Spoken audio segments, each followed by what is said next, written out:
اور میں اپنی بات کو مکمل اس وقت تک نہیں کر سکتا جب تک کہ میں بلقیس بانو کا ذکر نہیں کروں۔ بلقیس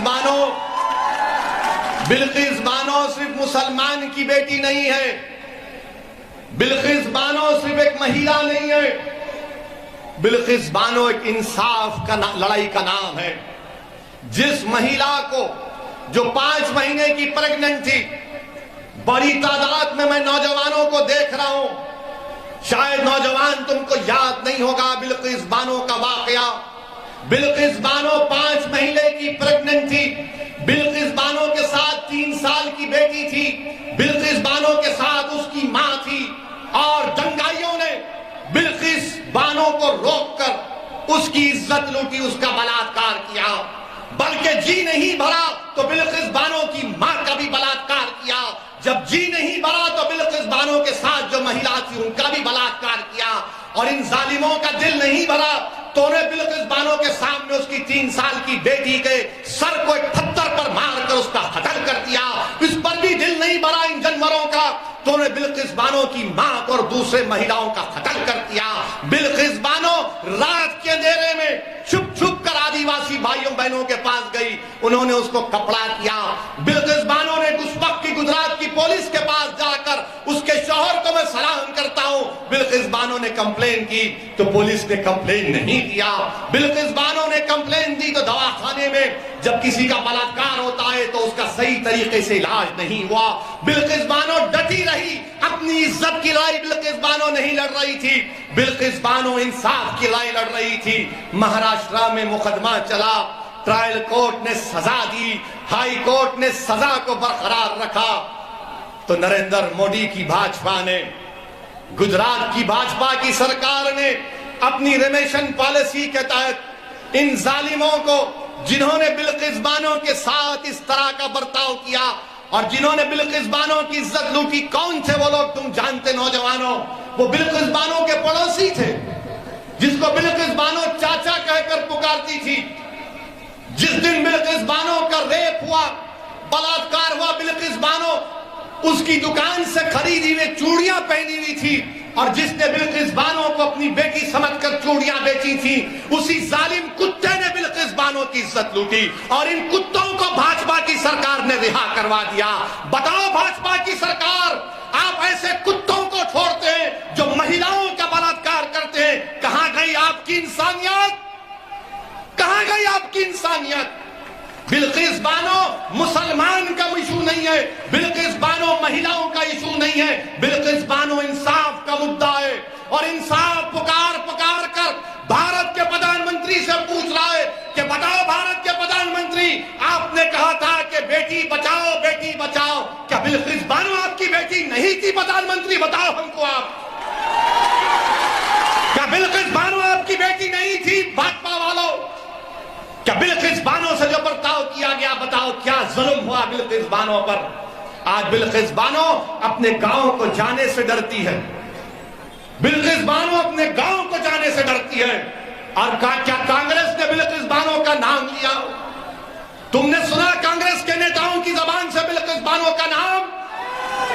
کسی اور کو جھاڑو والے نے نام لیا بلقیس بانو کا نہیں لیں گے؟ کیوں نہیں لیں گے؟ کیونکہ ان کو معلوم یہ لوگ کچھ بھی ہو جاؤ غلام ہے، ہم کو ووٹ ڈالیں گے۔ میں تم سے اپیل کر رہا ہوں کہ تم سوائے اللہ کے کسی کے غلام نہیں ہو، تم کسی کے غلام نہیں ہو۔ میرے عزیز دوستوں اور بزرگوں، یہ بلقیس بانو سے ایسا کیا گیا، اور بتائیے بھاجپا کی نریندر مودی کی سرکار دلی میں اس کی اجازت دے دی کہ ہاں ان کو چھوڑ دو۔ اور کیوں چھوڑا گیا ان ظالموں کو؟ ان ظالموں کو کیوں چھوڑا گیا؟ کیونکہ چھوڑنے والے نے کہا کہ یہ براہمن تھے، سنسکاری تھے، کسی ایک مہیلا کی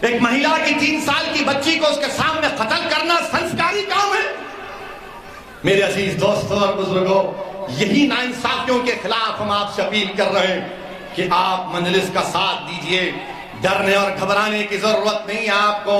انشاءاللہ تعالی ہم اور آپ مل کر یہ تمام ناانصافیوں کے خلاف آواز اٹھاتے آئے ہیں اور لڑائی لڑتے رہیں گے۔ میں آپ کو یاد دلانا چاہ رہا ہوں کہ تم جانتے نوجوانوں، اسماء بنت ابو بکر کون تھی؟ اسما بنت ابو بکر کون تھی؟ اسما بنت ابو بکر حضرت صدیق اکبر کی صاحبزادی تھی۔ جب غار سور میں رسول اللہ صلی اللہ علیہ وسلم صدیق اکبر کے ساتھ تھے تو حضرت اسما بنت ابو بکر گھر سے کھانا پکا کر اتنی اونچی پہاڑی پر روز جا کر کھانا دیتی تھی۔ تو رسول اللہ صلی اللہ علیہ وسلم نے ان کو کہا، ان کو لقب دیا کہ یہ ذات و نعت و خوان ہے۔ وہ اسما بنت ابو بکر جب ابو جہل کو معلوم ہوا کہ محمد صلی اللہ علیہ وسلم جا چکے ہیں تو اسما بنت ابو بکر کے گھر کو آ کر اس نے پوچھا، بتاؤ اسما، کہاں ہے تمہارا باپ اور کہاں ہے محمد صلی اللہ علیہ وسلم؟ تو حضرت اسما نے کہا کہ اگر میں جھوٹ بولوں گی تو شریعت بیچ میں آ جاتی ہے، اگر میں سچ بولوں گی تو وفا ختم ہو جائے گی۔ تو حضرت اسما بنت ابو بکر نے کہا کہ سن ابو جہل، سنو وقت کے ابو جہل سنو۔ حضرت اسما نے کہا کہ میں جانتی ہوں مگر تجھے نہیں بتاؤں گی۔ تو ابو جہل نے مکے کے بیچ چوراہے پر حضرت اسما بنت ابو بکر کو منہ پر تماچا رسید کیا۔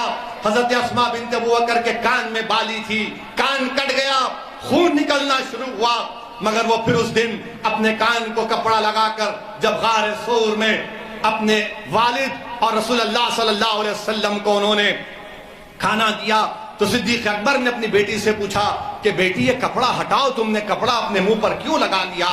تو حضرت اسما نے کچھ نہیں کہا۔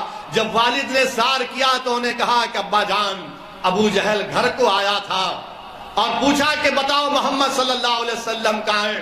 تو اس نے مکے کے بھرے چوراہے پر مجھے تماچا رسید کیا اور میرا کان کٹ گیا۔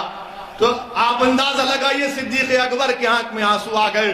اللہ کے رسول صلی اللہ علیہ وسلم نے اپنے ہاتھ اللہ کی بارگاہ میں اٹھا کر دعا کی کہ یا اللہ، میں صدیق اکبر سے راضی ہوں، اس کے خاندان سے راضی ہوں، تو بھی راضی ہو جا صدیق اکبر سے۔ تو مسلمانوں، تاریخ کا مطالعہ کرو۔ میں اس لیے کہہ رہا ہوں کہ تم اپنے حوصلوں کو بلند رکھو۔ یہی صدیق اکبر کی بیٹی حضرت اسما بنت ابو بکر، ان کے بیٹے عبداللہ ابن زبیر جو امام حسین کی شہادت کے بعد امام حسین کے پرچم کو اٹھایا، جو جب حجاج مکے پر حملہ کرنے آیا تو ہم نے اپنی ماں جو 100 سال کی ہو گئی تھی اسما بنت ابو بکر سے کہا کہ اماں جان، اب میں جا رہا ہوں حجاج سے مقابلہ کرنے کے لیے، مگر لوگ کہتے ہیں حجاج بڑا ظالم ہے، وہ لوگوں کی چمڑی اتار دیتا ہے۔ تو اس غیور ماں نے کہا کہ سنو عبداللہ، جب بکری کو کاٹا جاتا ہے یا بکرے کو کاٹا جاتا ہے تو کاٹتے وقت تکلیف ہوتی، اس کے بعد کچھ نہیں ہوتا۔ پھر ماں نے اپنے بیٹے سے پوچھا کیا تم حق پر ہو؟ تو بیٹے نے کہا ہاں ماں میں حق پر ہوں۔ تو ماں نے کہا جا میرے بیٹے، اپنی جان کو محمد صلی اللہ علیہ وسلم کے دین پر قربان کر دو۔ اور جب وہ شہید ہو گئے تو حجاج نے عبداللہ ابن زبیر کی لاش کو مکے میں لگا دیا۔ تو عبداللہ ابن عمر جب لاش کے پاس سے گئے تو کہا کہ 14 دن سے لاش لٹکی ہوئی ہے مگر اس سے خوشبو آ رہی ہے۔ تو کسی نے پکار کر کہا کہ جب عبداللہ ابن زبیر پیدا ہوئے تھے تو محمد صلی اللہ علیہ وسلم نے اپنی زبان مبارک سے کھجور کو چبا کر پہلی غذا اگر عبداللہ ابن زبیر کے جسم میں ڈالی تو رسول اللہ صلی اللہ علیہ وسلم نے اپنا لعاب دہن سے چبا ہوا کھجور ڈالا۔ تو لوگوں نے کہا کہ جس کے جسم میں محمد صلی اللہ علیہ وسلم کا لعاب دہن چلا گیا اس کے جسم سے کبھی بدبو نہیں آ سکتی۔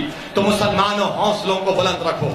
یہ دنیا ختم ہونے والی ہے مگر یاد رکھو، دنیا یاد رکھے گی عبداللہ ابن زبیر کو، دنیا یاد رکھے گی صبح قیامت تک امام حسین کو، دنیا یاد رکھے گی حضرت زینب کو، وقت کے یزیدوں کو، وقت کے ابو جہلوں کو دنیا صف ہستی سے مٹا دے گی۔ تم پر امید ہو کہ انشاءاللہ تعالی حق کامیاب ہوگا۔ میری آپ سے گزارش ہے کہ مجلس کے لیے کام کریے، ہماری کوشش میں ہمارا ساتھ دیجئے۔ انشاءاللہ پھر آؤں گا گومتی پور کو اور آپ کے گلی کوچوں میں آؤں گا، آپ کے گھر میں آؤں گا، کیونکہ یاد رکھو گومتی پور کی جنتا، وہ گھر میرا بھی ہے، اس گھر پر میرا بھی حق ہے، وہ میرے بھائی کا گھر ہے، وہ میری ماں کا گھر ہے، وہ میرے بیٹے کا گھر ہے، اور میرا حق بنتا کہ میں تمہارے گھر میں آؤں گا اور بیٹھوں گا۔ السلام علیکم ورحمۃ اللہ وبرکاتہ۔